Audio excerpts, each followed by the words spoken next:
OOBE Vagabond Mel here, and today we are going to go for a little ride on the Can-Am Spyder because it's a nice day out and it's not very cold. I'm not sure exactly what the temperature is, so let me just open up my frunk. Open the frunk here, and it's a perfect fit for my backpack because I do need to go to work and my laptop is in my backpack, so I should be safe in there. My water bottle, my keys, I could just throw these in here. Alright.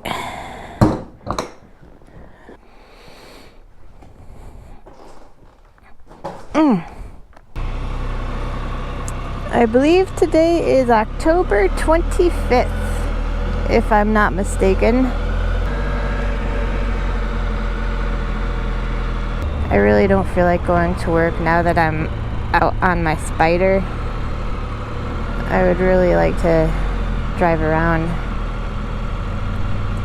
My town has these little scarecrows that they put up every year around Halloween. That one. This year there aren't that many scarecrows.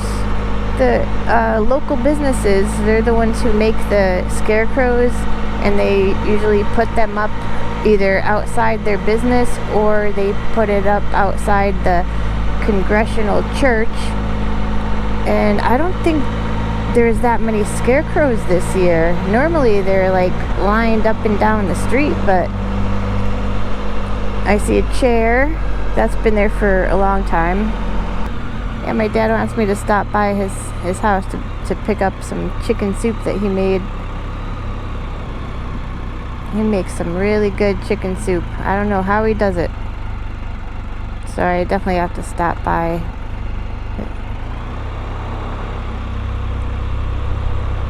And I have made a playlist. I put all the videos together that talk about my weird experiences. So if you missed any of my stories about weird experiences, there is a playlist for it now. And today I just want to tell you about another weird experience that I had. And I'm running out of weird experiences. I only have a couple of them left. So this one happened when I was 18 years old. And I used to write in a journal a lot around this. Well, I always wrote in a journal, but especially around this time when I was around 18 years old, there was a lot going on in my life because I was just graduating high school. I didn't know what I wanted to do, and I did suffer from a histamine intolerance, which really messes with your sleep, so that's a big factor. But there was one incident when I was 18 years old. I was sleeping, and during my dream, it wasn't exactly a dream. It was more like I had a feeling that it was like a vibrational feeling happening inside my head, and I kept getting visuals that I was near a generator, and it was happening like on the top floor of a building. I was in the attic, and that's where the generator was, and there was a very loud buzzing, and I knew I was dreaming. I was like, oh, this again. What's gonna happen this time? Because this isn't the first time this happened. It happens quite often where I hear a buzzing in my head, and it's like a loud generator. It's very powerful. So I thought to myself that I'll just wait it out. I wasn't gonna wake myself up. It wasn't relaxing at all. It wasn't relaxing. But also it wasn't scary. I just said, you know what? Let's just see where it takes me. I'm curious to see what happens if I don't do anything. So I sat with it for a while. It's a sound, an actual sound that you hear in your head of some kind of, it's not an engine, very hard to describe, but a generator is the closest thing I could think to describe it. And so I was still lucid, and then I felt myself sort of in a chair, like I was sitting in a chair, and I started to feel velocity, like I was going very fast, and I felt it, like my face felt the pressure of velocity, and I felt wind even, and I just knew I was starting to go very, very fast, and I was sitting in this chair that wasn't actually there because I was laying in my bed. And I was like, okay, this is different. I was thinking that I was gonna still not wake myself up. I still didn't want to wake myself up. And I was like, where is this taking me? Like, for real, where am I going? And it started getting faster. Like, I just knew it was getting faster and faster and faster. And I was thinking, man, maybe I really should wake up, because this is intense, very intense. I wasn't near a generator anymore. I was simply just flying, like at the speed of light. And that's when I saw, in my mind's eye, I saw everything got white. It was a bright white light, and I've never seen a light like that ever.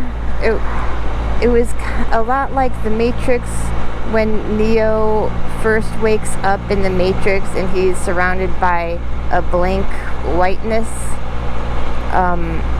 That's kind of what I felt like I was in, but there was some kind of presence there, and I just felt like I was very small in comparison to this whatever presence that was there, and I wasn't scared, but I opened my arms up and I said, I'm open to you.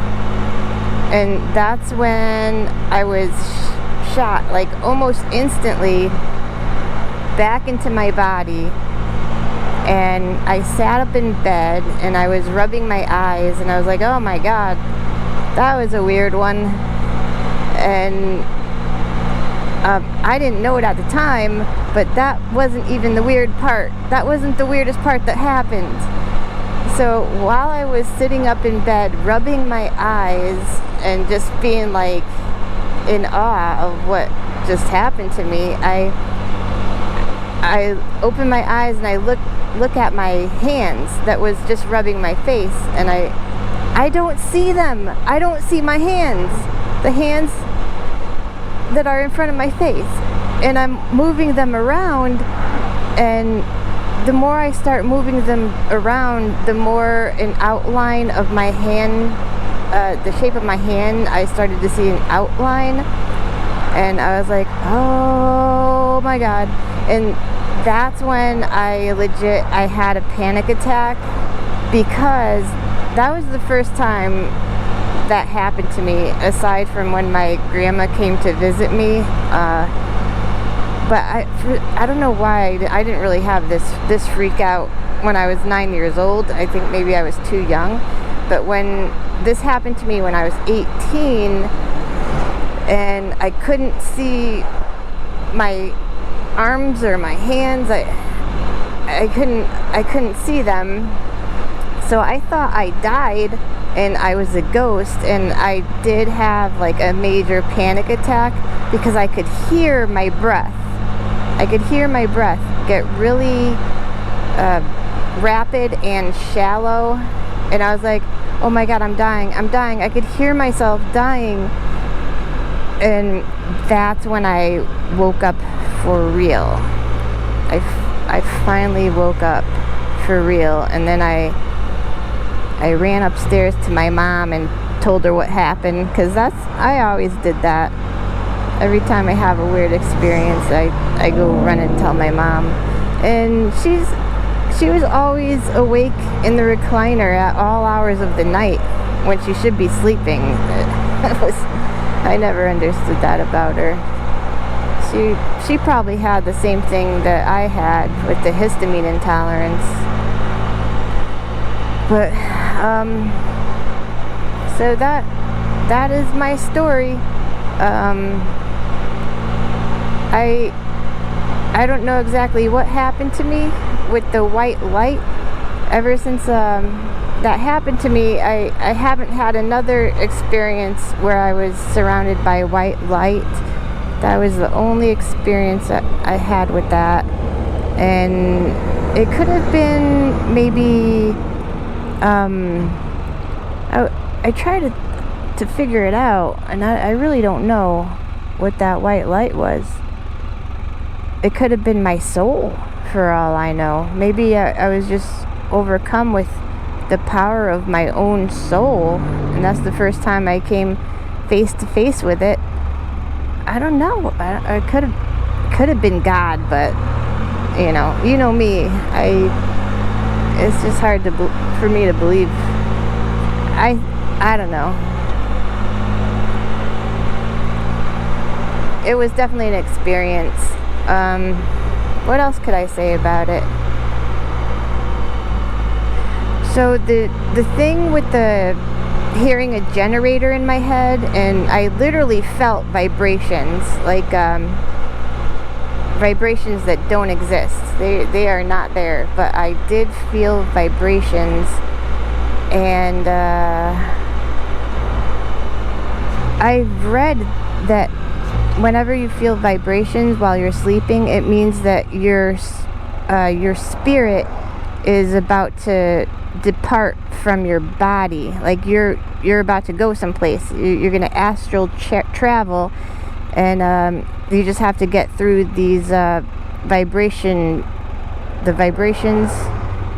Once they're done, then you're out. You're flying about, and I mean, I've read about this after it happened, so it's weird having an experience like that and then actually reading that I'm not alone. Like, this is something that just happens where people could astral project. I mean, the Buddhist monks, they do it all the time. They fly around. They're not asleep. They're not meditating. I mean, when you think they're meditating, they're probably somewhere having a ball, like living it up, going to check out the girls' locker rooms or something. Who knows? They're invincible. So that makes me a believer that there is some kind of energy in our bodies. It's organized energy, and it could exist outside the physical body. And that is one more proof to me that there's something weird going on here.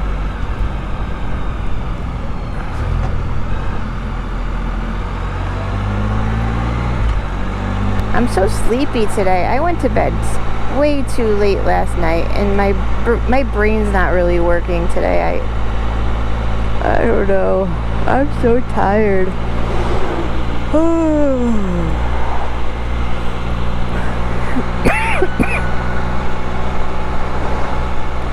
Okay, So, oh, I do want to tell you guys that I made the first episode of my series on my other YouTube channel that I'm trying to figure out what's going on, like why we're here. I'm a seeker, a truth seeker, and I like to theorize and stuff like that. But I made my first video on my other YouTube channel. It's the first part in a series, and it's a little less than 10 minutes long. So I'll leave the link to this video that I made. I'll leave it in the description.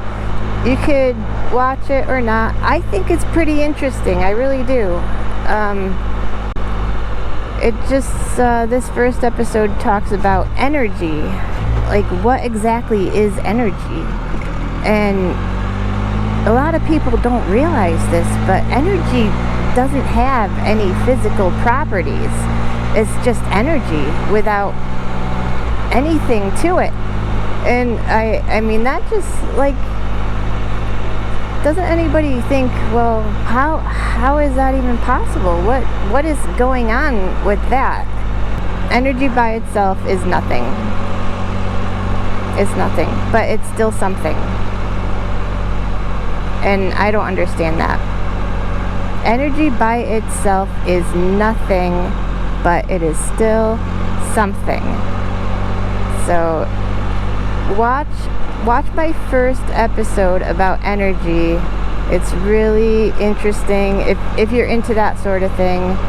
If you're also trying to look for some answers as to what the heck's going on, why are we even here?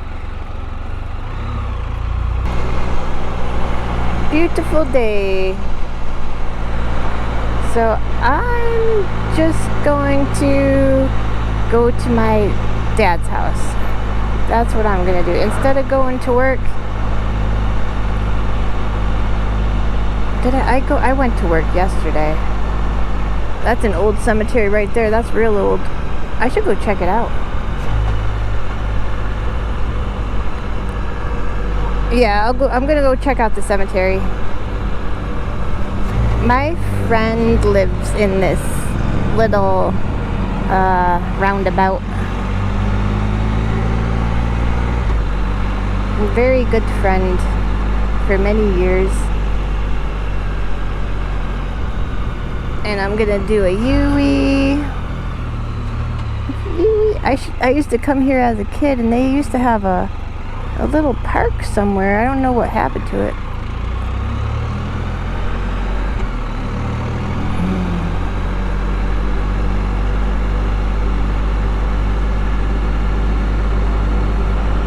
We're just gonna go check out the cemetery because those gravestones, they look very old, and they kind of look like the first gravestones that were originally used, because back in the day they used slate, very thin slabs of slate, and a few of them look like they're thin slabs of slate. I learned that a couple days ago when I went on the tour. When I went on the ghost tour. I just want to see what the year is on some of these. I just want to see something. So 1867. The one in Salem, I believe those stones are from the 1600s. So these are old, but they're not as old as I thought that they would be. Maybe there's older ones in the back. They put the age of the person right there on the tombstone. Oh, these look old. Nope, still 1800s. This one looks really old. That looks like 1793. That's not slate though. These aren't. This one looks like, this kind of looks like slate. But I can't see how old it is. This one is new. And they died in the 40s. Oh wait, nope. That one is new. Well, that's nice. They got a plot here. I wouldn't mind having a plot here in Cheshire, but all my family is buried in Meriden. So I have a plot in Meriden my dad bought me. Scary thing is, when I die, I don't know who's going to be in charge of burying me, because I'm not going to have any kids. This is a really cool stone right here. 1784, age 41. 1784. That's an old one. I think this is a baby. 1794.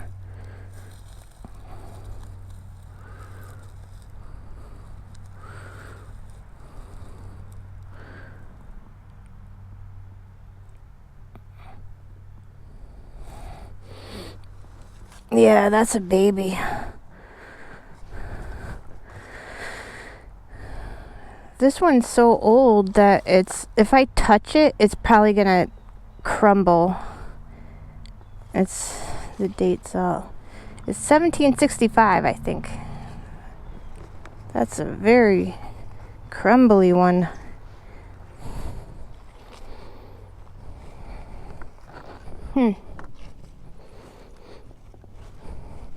I've been getting a pain, like right in my upper thigh when I walk. Alright, I should get back to my trike. I left my key in the ignition.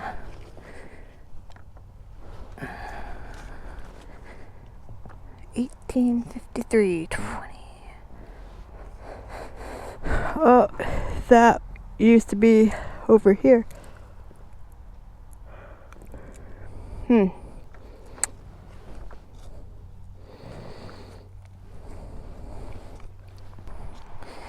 Why does my leg hurt?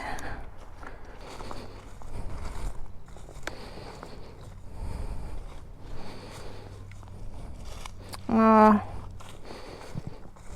it's sad when you see the infants.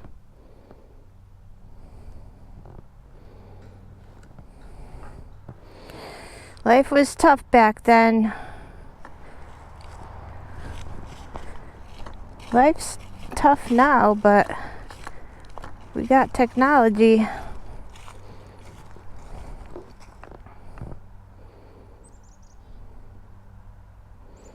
She was a baby too. Crumb. I guess these people were the rich people, because they have a little fence around their plot. Nice little fence. Oh, the gate's open. Okay. I really don't feel like going to work. Do I have to go to work?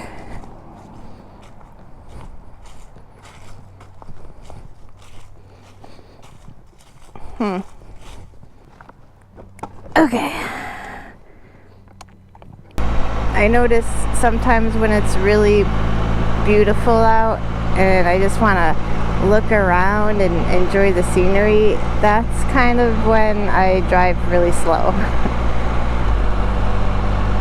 There's a Jack Skellington. A lot of people have decorated for Halloween. Oh, I'm so tired. I'm so tired. Look at all that farm. That is the Consterninos farm. Casternos. Cheshire is known for all its farms. Has lots and lots. My favorite place in Cheshire is coming up. There it is, little pond. Oh, it's so beautiful. See it?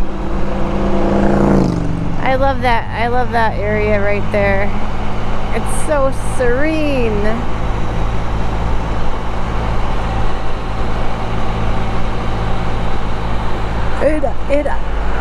It's up for sale. My favorite place is up for sale for $1 million. It might actually be more than $1 million. It's an orchard, and it comes with a very nice house, a big house, in that pond, and it comes with a little store that you can sell your apples at. So it's like the whole shebang. The whole farm is for sale. It's been for sale for quite a while too. Nobody wants to buy farms anymore. And the sad thing is, what I'm scared of is that a developer is going to buy it. You know, someone who's just going to put up some condos in my favorite area of town. That would be devastating. I would be so sad. That's a really nice house, 3-car garage. I used to be a real estate agent when I was 18. No, maybe, I think I was 19, 20 years old. I was a real estate agent. And my one client was my Aunt Diane, and I'll just say it wasn't a pleasant experience. And I quickly learned that I could not afford to be a real estate agent. I needed money, and you only get money when you sell a house, and I just was desperate. I desperately needed money. I had nothing.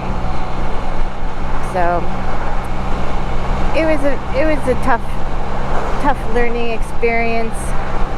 Okay guys, I'm almost to my dad's house. I'm just gonna say hi to him, my daddy. And I will talk to you guys later. Alright, peace out.